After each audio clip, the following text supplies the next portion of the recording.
selama dianya nggak bikin masalah, dan sama ini sih gue nggak bikin masalah ya. Celutukannya aja sih, terus kocaknya aja, itu aja sih yang gue suka. Gue rooting aja buat Bunda Korla. Kalau gue, pokoknya tetap semangat Bunda gitu.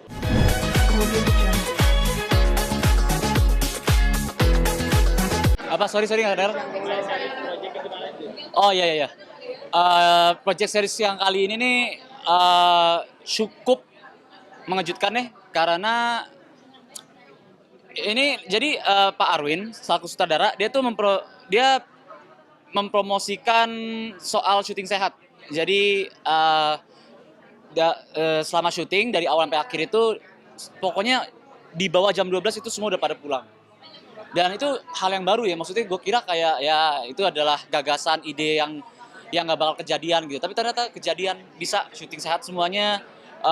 Lo kalau tanya ke Aureli, kalau tanya ke Omar Daniel, Cassandra Lee, semuanya akan menjawab hal yang sama. Kayak kami semua kaget, ternyata bisa ya kita ada syuting sehat seperti ini. Dan sama sekali gak diburu-buru, syuting efektif, gak ada yang ngaret, gak ada yang telat, ternyata itu bisa syuting sehat. Nah kalau untuk hari itu gue nggak tahu ya, karena pembagian waktunya kayak misalkan gue aja tuh paling 15 hari. Tapi itu pun gue ada hari-hari yang gue nggak datang, ada hari-hari yang gue nggak syuting kayak gitu. Mungkin lebih ya, mungkin 20-an kali. Efeknya syuting sehat itu pertama-tama penyakit tentunya. Jadi ada waktu istirahat, karena gue dulu ya kalau antara ada film atau sinetron, gue syuting bisa bangun pagi jam 4, kelar itu besoknya lagi hampir jam 4 atau jam 5 gitu. Jadi emang lumayan pagi ketemu subuh kayak gitu. Ya ibarat kasarnya itu nabung penyakit. Nah, dan ditambah lagi nggak ada waktu buat keluarga, kurang air, kurang makan, semuanya tuh ada stres, job jadi gak enak, gak enjoy kayak gitu. Tapi kalau misalkan pas syuting set, itu semua tuh nggak ada. Tapi sejak keluarga emang lo kalau soal syuting ada batasan waktu Udah ada. Semenjak sama keluarga udah ada, batasan waktu udah ada kayak gitu. Jadi makanya enak banget ini, lumayan lah. Soalnya dulu itu pertama kali yang dapat series itu adalah Kiku, bini gue dapat view PLL, dan gue dalam hati tuh udah mikir enak juga ini kayaknya view nih di Pretty Little Liars. Gue cuma sebulan di Bali ngeliatin Kiku syuting gitu. Ternyata series pertama kali juga di view. Oh ya, terima kasih. Ulang tahun ke-34, iya. Masih nggak bisa, karena gue sebenarnya orang yang paling nggak suka dirayain kayak aduh gitu ya ulang tahun. Tapi ya semakin banyak orang ngerasain, gue ngerasa 34 ini adalah gue nggak sabar sih untuk lebih tua. Kalau gue gitu, gue nggak sabar untuk umur 40 gitu. Kayak ada yang bilang kan kalau laki-laki itu puber keduanya adalah pas umur 40-an. Jadi gue iya sabar, gue pengen tua gitu.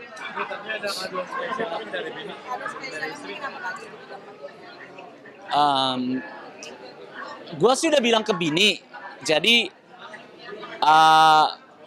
dari awal tahun nikah gue udah bilang kalau gue ulang tahun gak usah dikasih gue kado. Soalnya bagi gue kado yang terbaik itu adalah kamu, pemberian dari Tuhan gitu. Jadi udah gak usah repot-repot surprise, gak usah repot-repot apa. Tapi dia bersikeras selalu, ya setidaknya aku harus kasih kamu kado gitu. Kalau tahun ini yang dikasih itu adalah kaos kaki bola sama celana bola. Itu doang. Enggak juga. Karena kemarin baru main bola, terus itu kayak kamu kurang celana sama kurang kaos kaki deh, gitu doang, udah. Kalau yang tahun lalu apa ya? Tahun lalu sepatu atau apa gitu, pokoknya yang simple aja. Mungkin target di usia 34 lagi seorang di pamungkas apa lagi sih? Wah, target kalau dalam karir ini nih gue sangat amat menaruh harapan pada ini ya, karena ini series pertama gue. Jadi gue berharap di sini gue bermain cukup bagus sehingga ada tawaran-tawaran lagi. Itu aja sih, lebih ke situ dulu sih. Lebih ke fokus dulu di mantan tapi menikah ini. Gitu aja, enggak mungkin.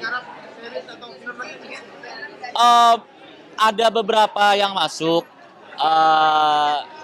Tapi masih dipilih-pilih dulu mana nih timeline-nya. Soalnya udah lumayan padat sampai April, udah lumayan padat, dan gue pengen banget ngomong tapi gue nggak bisa ngasih tahu apa aja project-projectnya gitu. Masih belum boleh. Apa? Masih jalan, sekarang masih jalan. Gue masih nulis materi dan nanti bakal ada manggung tapi bukan di Indonesia. Jadi rencananya di luar kayak, dan gue nggak bisa kasih tahu lagi di mana dan kapan, tapi ada di luar. Oh enggak, sebelumnya udah pernah. Sebelumnya udah pernah ke Melbourne buat stand up, tapi dengan stand up untuk mahasiswa di sana gitu. Oh, pas banget ya. Untuk sekarang kayaknya acting sih. Karena kalau stand up persiapannya ngeselin. Aku tuh kalau misalkan stand up itu, katakanlah Januari nih, aku stand up ada April. Nah, udah deg-degan dari sekarang, dari Januari, Februari, Maret, sampai April di hari H, itu udah deg-degan banget. Ada hal-hal yang tertentu gak sih yang lu pernah alami?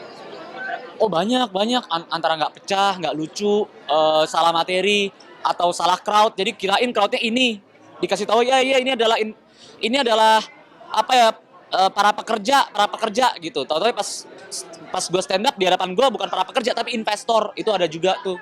Omong orang-orang yang penting kayak gitu. Gue stand up dimintain dangdut, apalagi ya, banyak. Dan makanya kenapa gue lebih suka film, karena kalau film itu kan kerja kolektif, kayak kerja sama nih, kayak misalkan di Mantan Tapi Menikah, ini bukan gue doang yang berdiri, tapi ada Aureli, ada Omar, ada Viu, ada Pak Arwin gitu, ada banyak gitu. Tapi kalau gue stand up ya gue sendiri nih gitu. Jadi tanggung jawabnya berat banget gitu. Ini memang lebih beratan stand up ya nanti menurut lu dibanding acting? Kalau gue enggak, menurut gue kalau misalkan beratan, acting juga berat. Namun acting itu adalah kerja kolektif, stand up itu individual, kayak gitu. Siap. Gue nggak ngikutin, tapi gue tahu temen gue ngikutin. Kalau gue suka banget, menurut gue selama dianya nggak bikin masalah, dan sama ini sih gue nggak bikin masalah ya. Gue suka kok. Kiku ngikutin. Kiku lebih ngikutin daripada gue. Jadi gue sama sekali nggak tahu. Mendingan ada Kiku di sini, tanyain aja. Iya. Celutukannya aja sih, terus kocaknya aja, itu aja sih yang gue suka. Gue routing aja buat Bunda Korla. Kalau gue, pokoknya tetap semangat Bunda gitu. Oh gue sih nggak ngelihat lagi. Banyak ya? Hah, ngapain? Gila! Ih bener-bener ya, ini orang.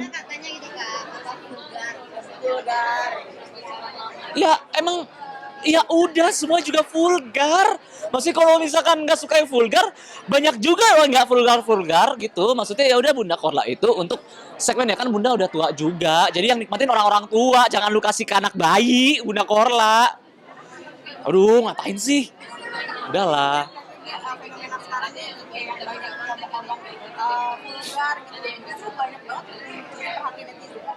Sebenarnya dari zaman dulu udah ada yang ngomong vulgar, tapi mungkin gara-gara nggak ada internet jadi nggak terekspos kayak gitu. Tapi kan dari dulu kenapa nggak booming selain nggak terekspos ya karena orang udah milih-milih juga ya, jangan nonton yang ini karena ini vulgar, jangan nonton yang itu vulgar kayak gitu. Sekarang sih ya apa ya kalau misalkan lu nggak suka anak lu, misalkan nih buat orang tua, lu nggak suka anak lu nontonnya vulgar, lu jangan kasih iPad terus konyong-konyong, udah lu nonton aja ya, lu kontrol lah itu iPad-nya gitu. Masa kita entertainer tuh ibaratnya kayak ya kita nggak bisa ngasih kalian steak karena bayi nggak bisa ngunyah daging, kan nggak bisa. Jadi kayak gitu masih ada haters. Tuh makin banyak lagi aja orang-orang keluar nih. Awalnya Agnes Monica, sekarang Bunda Korla. Udahlah ngapain sih haters gitu.